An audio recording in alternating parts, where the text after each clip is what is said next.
Obsession is a crazy story because it's a movie made by a YouTuber, okay? And the guy had no budget. It's like a tiny budget film. And when it released, people loved the movie so much by word of mouth, it blew up, and then it started exploding in theaters, and then it started making an insane amount of money, and now it's one of the most profitable movies of all time because of the tiny budget. You know, it actually did good box office and had no budget, so because of that, it has made insane amounts of profit.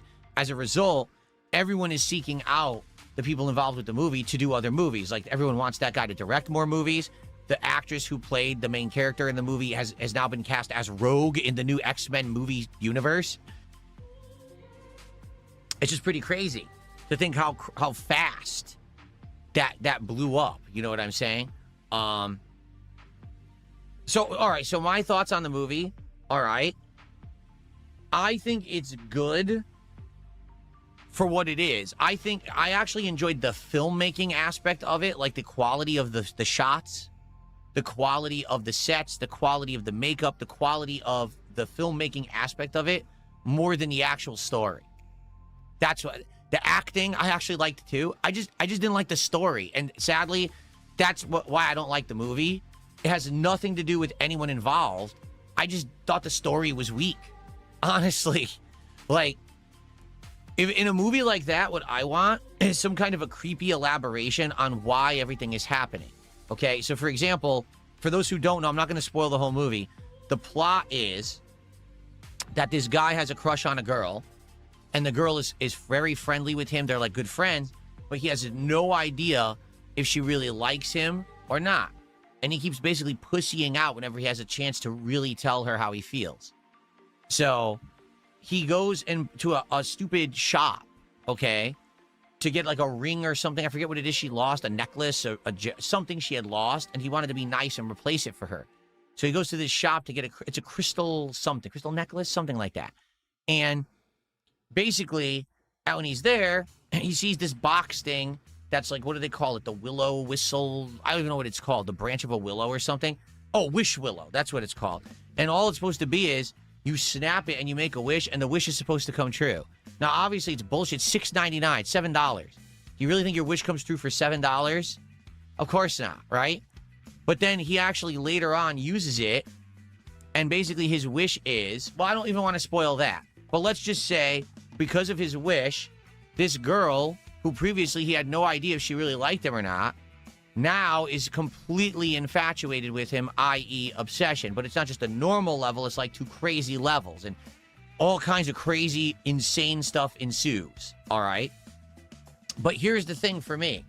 Overall, I thought that the movie was weak, was there's no real valid explanation or elaboration on the wish willow.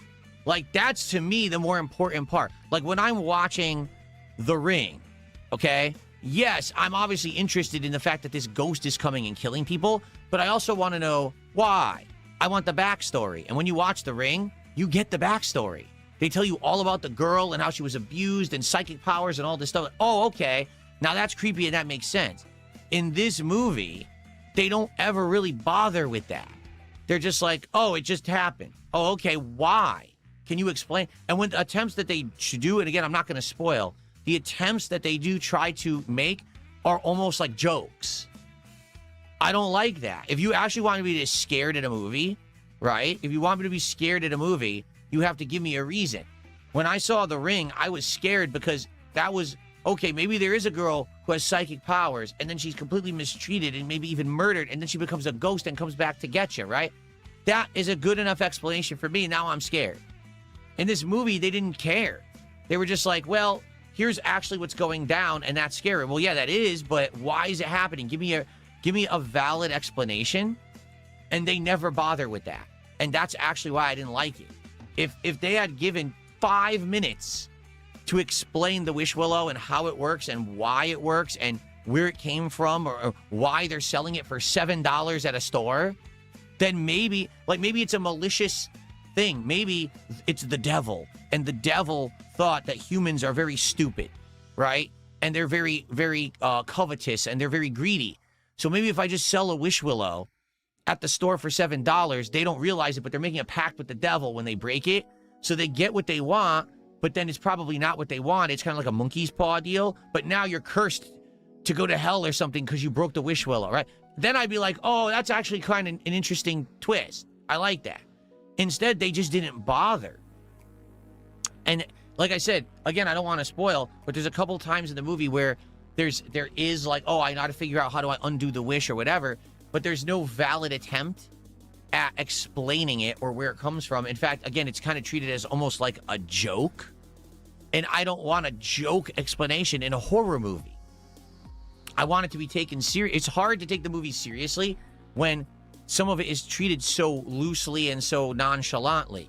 And then on top of that, there's really horrible things that happen in the movie. So it's kind of like this weird contrast. Am I supposed to be laughing? Or am I supposed to be terrified and horrified at the shocking things that I'm seeing? And to me, it kind of killed the tone of the movie. Like, I wish that the movie had been all... If it was going to be joking, you could do that. Look at Evil Dead 2. That's a movie that's supposed to be horror, but let's be honest, it's comedy too. And it's a fun... Okay, now I know, don't take the movie too seriously. We're going to have a wild ride and a lot of fun with the horror. But this movie, at some points, is funny, and at other points, it's terrifying, but it doesn't ever level out to a level that makes sense. Does that make sense? So, I appreciated the actual cinematography. Like, I actually thought a lot of the shots were really amazingly done for this budget. I thought the acting was actually well done as well. So I respect everyone who made the movie and was involved, but the plot fell flat for me. I want the plot to be better than that, okay? Also, I'm just going to say this right now. The male lead was miscast, and the reason is he has the face for the role, but not the body. This guy was supposed to be a dweeb. Like, that was the character. He's like a dweeb. He's a guy who, you know, a girl probably wouldn't ever like. And that's why he's really friends with this girl, but he's friend-zoned, and he doesn't know if he can ever go past the friend zone, right? But his body in the shot, if you actually look at certain shots, he's actually buff. Like, his arms are much bigger than mine. Like, the guy actually is buff. But his face is kind of dweeby. So I guess they cast him based off his face rather than his body. And there were certain shots where he's, like, walking, and his arm is, like, big. I'm like, this is supposed to be, like, a dweeby kid that no girl would like. Why did they cast this guy? It didn't make sense.